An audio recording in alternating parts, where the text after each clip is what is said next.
August 12th എൻ്റെ birthday ആയിരുന്നു. രാവിലെ കേക്കെല്ലാം മുറിച്ച് ഞങ്ങൾ കുക്ക്സ് അവനിലോട്ട് പോയി.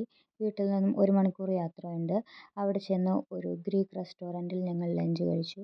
അത് കഴിഞ്ഞ് അവിടെ നിന്നും അതിൻ്റെ മുൻവശത്തായിട്ടുള്ള ഒരു ബീച്ചിലിറങ്ങി. ആ ബീച്ചിൽ കുറേ ആളുകൾ നടക്കുന്നത് കാണാം. അവിടെ തന്നെ കുതിരയിൽ സവാരി ചെയ്ത് ഒരു ഐലൻഡിലോട്ട് പോകാനായും സാധിക്കും.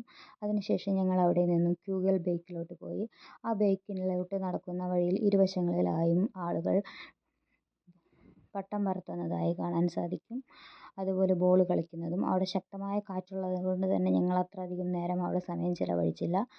അത് കഴിഞ്ഞ് ഞങ്ങൾ അവിടെ നിന്നും അവിടുത്തെ ഒരു ടൂർ പാർക്കിലോട്ട് പോയി. ആ പാർക്കും വലിയ ഒരു പാർക്ക് തന്നെയാണ്. കുറേ നടക്കാനും കാഴ്ചകൾ കാണാനും അവിടെ ഒരു ബോട്ടിങ്ങും യാത്രയും എല്ലാം ഉണ്ടായിരുന്നു. അത് കഴിഞ്ഞ് വൈകുന്നേരം ആയതോടുകൂടി ഞങ്ങൾ തിരിച്ച് വീട്ടിലോട്ട് പോന്നു. പോകുന്ന വഴിയിൽ ഞങ്ങൾ രാത്രിയിലേക്കുള്ള ഫുഡ് വാങ്ങുകയും